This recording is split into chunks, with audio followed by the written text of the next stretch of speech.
So in this video I'll be dissecting a very common deep sea fish. This is Coryphaenoides brevibarbis. This particular individual was caught about 2,000 metres in the mid-Atlantic ridge. Just a few sort of preliminary stuff. I am going to dissect this animal. It's been preserved for a very long time, so it's not going to be very gory.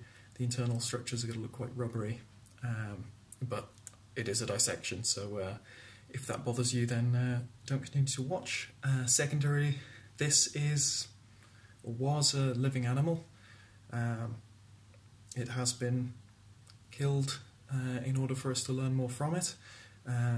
It's already been featured in several papers and it served its sort of main purpose, but I hate to see anything go to waste, so I thought this would be a good additional use for this animal since it's already given its life.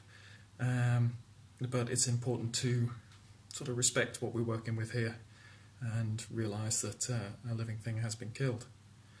So this is Coryphaenoides brevibarbis, very common bathyal fish, about 2,000 metres. It's actually a member of the cod family. It's hard to make out here, but there are two dorsal fins. The second is very, very small, and very, very small barbel on the chin, covered in taste buds, allowing them to find their food. The head is quite distorted by decompression.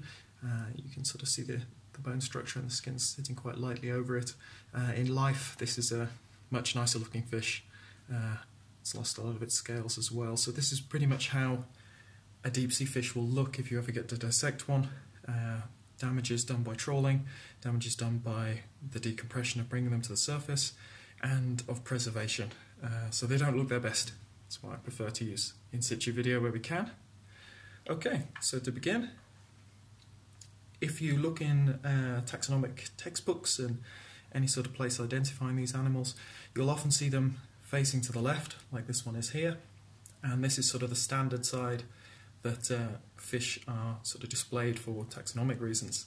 So in order to keep your taxonomic friends happy, if you're taking samples, take them from the opposite side of the animal. So leave that side intact, and then a taxonomist might continue to be your friend because you've not butchered it too badly. As we go, I'm also going to collect tissue samples that are pretty commonly collected when we process deep sea fish. I'm not aware of any examples of this, so this might be useful for others. So one of the major tissue types we collect is white muscle, and so come back to the sort of fleshy part of the animal here, making a little incision into the white muscle there.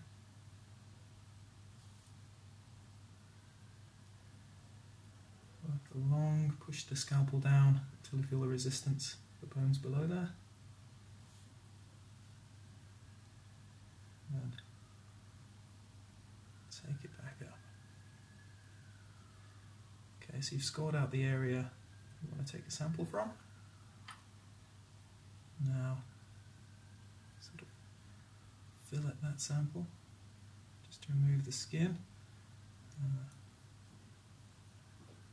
Don't want any contamination to your sample.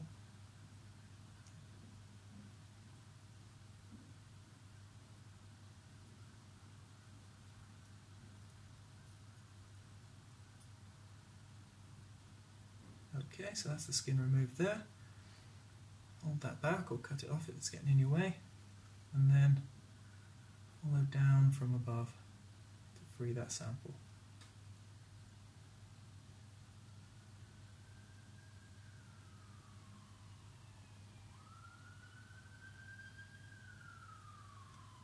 And behind it.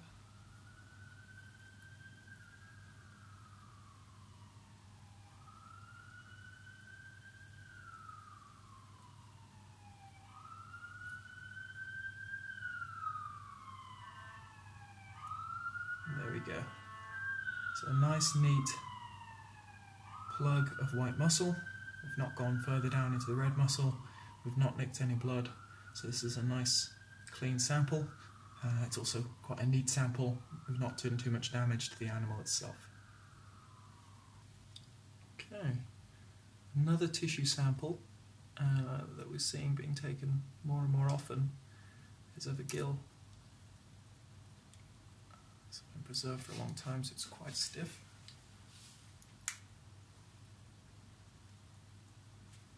So you can make out the gills inside there. They're suspended on their gill arches, so you can actually free a gill fairly easily.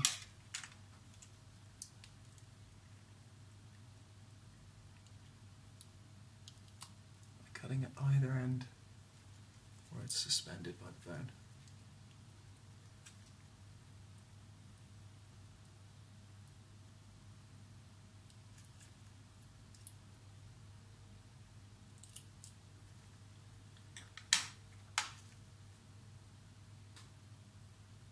Okay, and there is a gill arch, gill lamellae on the back side, so that's your sort of soft tissue. That's probably, whoever asked you to get this sample, that's probably what they're after. And then the gill rakers on this inner side, which sort of act as a filter. They stop any sediment particles irritating the fragile lamellae.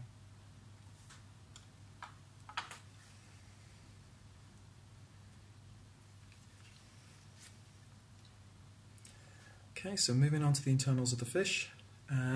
People seem to really favour a scalpel because it feels more sciencey, but there really is no need. When there's scissors do the job, opt for those.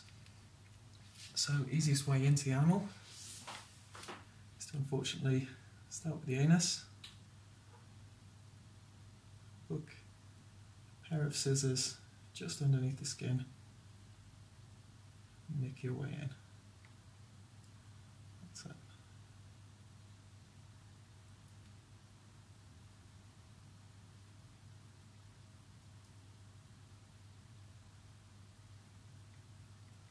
There we go. So once you're into the body cavity, keep the blades up and away. Work right along past the pelvic fins towards the front of the fish.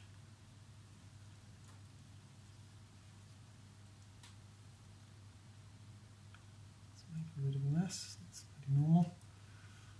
So once you're along just before where the gills open up,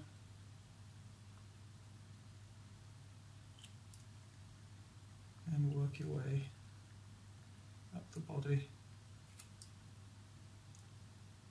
At halfway up will be where the cavity finishes.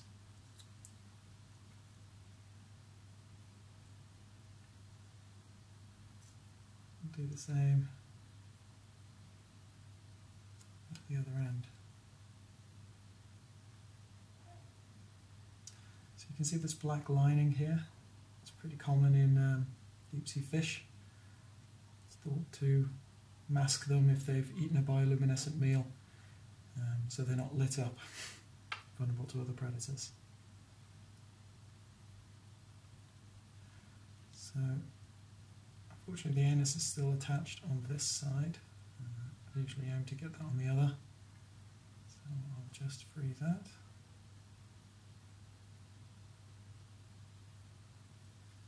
And then you can either remove or lift up this whole flap of tissue. I think so I'm not fighting with it here, I'll remove it.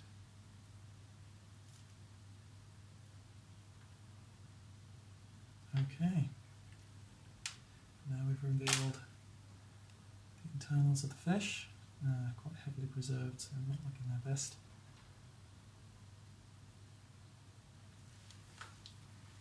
Now that we're inside the fish,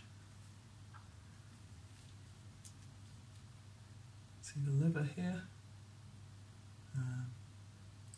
Quite a few deep sea fish, and especially in the macrourids and the rattails, this is very large. This is how they store their energy. It can be up to 1/3 of the weight of the animal. There's the gut here, wrapping around. Stomach just under here. We'll get that out with a proper whip So since the anus is already free,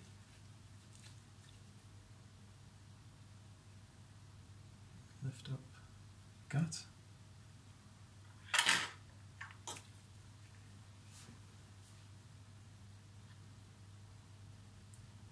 It'll be anchored a few little points. A bit of patience. Free the gut without puncturing it if you're interested in what's going on inside there.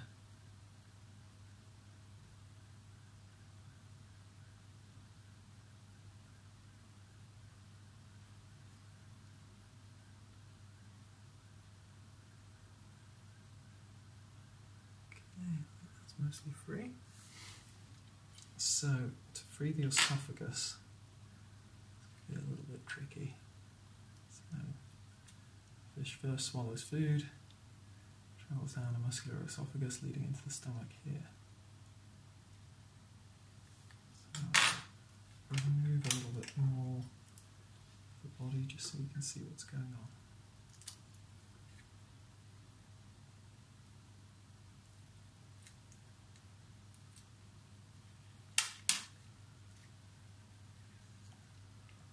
So again, not a great view. You can see where the stomach passes up. So if you wanted to do stomach content analysis, what I tend to do is find the esophagus, pinch it off so you don't lose anything.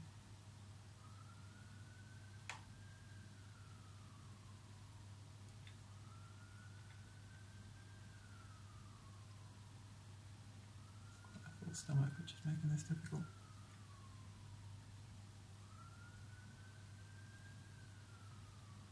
So, yeah, get hold of the esophagus, and then forward of where you're pinching, free it so you won't lose any of your gut contents.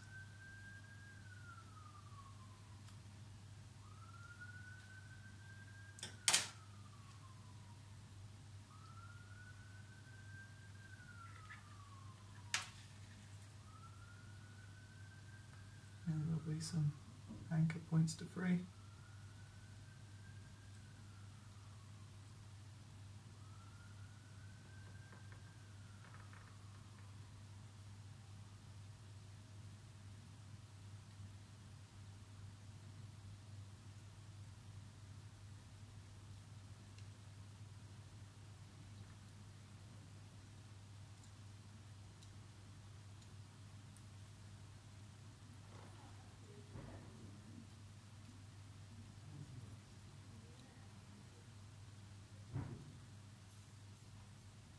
There you go. So that's the whole digestive tract removed together.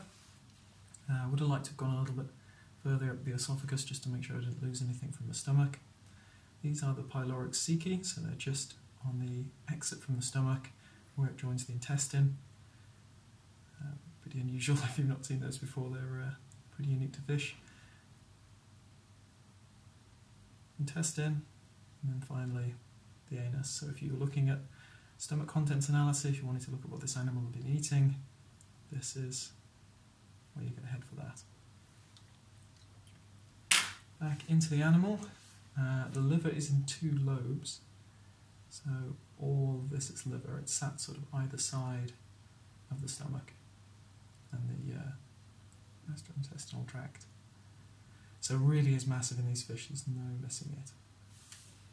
So I can free that, show you just how big it is.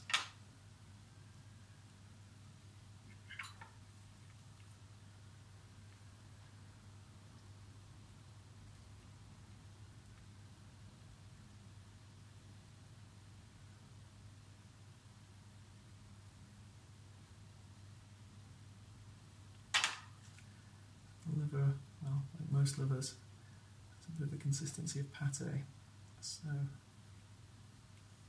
it's very easy to break it.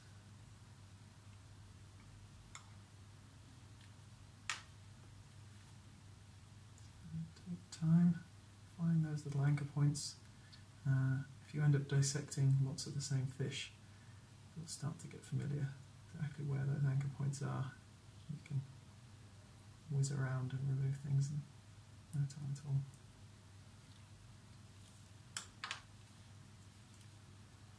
I'm a little bit rusty, and leaning over this camera is proving more difficult than I thought it would be.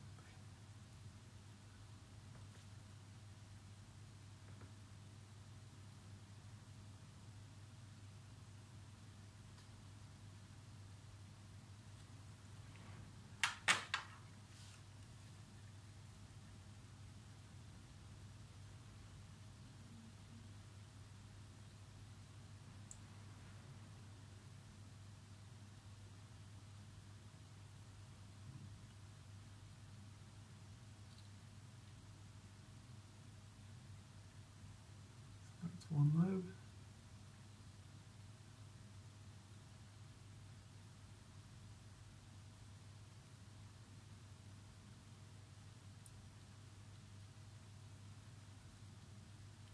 And that's the second lobe. So as you can see, for the size of the fish, that is a massive amount of tissue.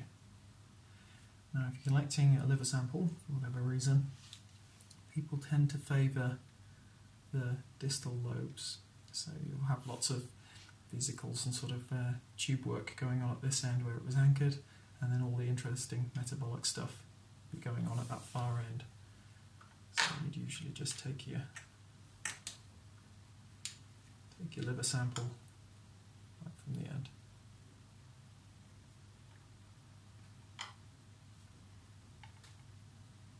Like that. Okay, and the cavity is pretty empty now. You can see the esophagus where we cut it.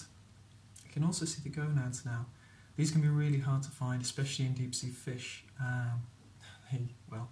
These guys especially seem to spawn only once or twice, so unless they're ready to spawn, all the energy is stored in this massive liver and there's not much to see.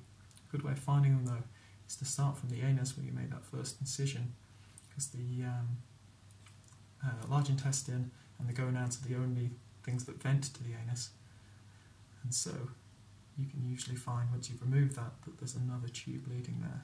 If you follow that tube back, so in this one you can see quite an undeveloped gonad, paired still, there you go, on either side.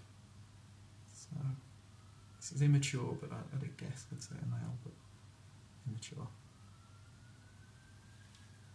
Okay, you don't often take samples of the heart, but it can be useful in some specific situations. You may have noticed that the heart maybe isn't where you expect it, or you've not come across it yet. So this is the main sort of body cavity, and then the heart has its own little cavity very far forward, because of course it's servicing the gills. This is also a good spot because of the explosive decompression of deep sea fish. Within this little chamber is a good spot to get tissue fluid as well. If you wanted to look at any osmolarity, most of the other chambers within the animal will have burst, but this tends to remain. So you can see where the main body cavity ends there, and then there's an extra cavity just further forward. If you root around in there, you should find a little muscular structure of the heart.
we go. There we go. So, and there's the heart. So there's that separate chamber. Sits in front of the main body chamber, so you have to go just a little bit further if you're after the heart. Tends to be quite specialised if you are. If you are after the heart, you probably know where it is better than I do. Okay, so at the moment, made a right mess of this fish, but it's still pretty much intact. So you're not going to upset anyone who tries to ID this fish, or at least not too much, especially not if you put all the parts back together. So if they do need to count the number of pyloric ceci or something, they can still do that. The last thing isn't super popular as it's quite destructive. Real pros at this, a lot of my friends in the fisheries side of things where they don't want to damage someone's catch are able to do this through the operculum going in through the gill, and that is to get the otoliths. So interesting for aging and life history work. Since these put down rings as the fish grows, it captures a little bit of a snapshot of the environment the fish was living in. So if you're going to be hardcore and go in through the gill, if you feel your way past the gills, you can find a sort of round, hard, bony area. We're after the largest set of otoliths. There's actually 6 sets. 3 pairs, so 6 otoliths, but tend to go for the biggest ones. So if you feel a way through there, there's sort of a bony bulb almost, and you can try and enter through there, but I am not pro enough for that. But if I can work through without tripping over the camera or cutting myself. So eyes here, brain is about here, you can almost make it out actually. And I've got to give the animal sunroof. Feel it gets a lot easier once you're into the cavity. Move the top there. So there is the brain. You see the nerves channeling into the head. And just behind the brain on either side, so open this cavity up a little bit.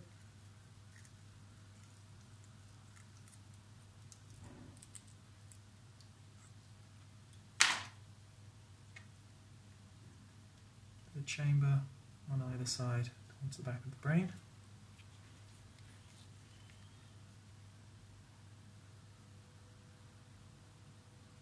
It can get difficult if you root around in there. If you collapse the structures, then you end up hunting it right the way through the fish. Feel around in there, there's a gel and sort of fluid filled chamber. And amongst all that, an ear bone.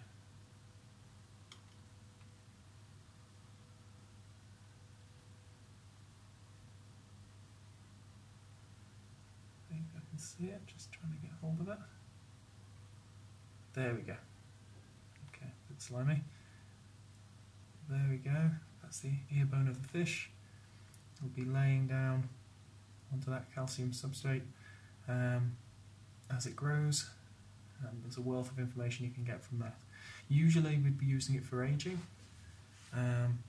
but that's particularly difficult with deep sea fish. They don't have quite the same level of seasonality you'd find in the shallows.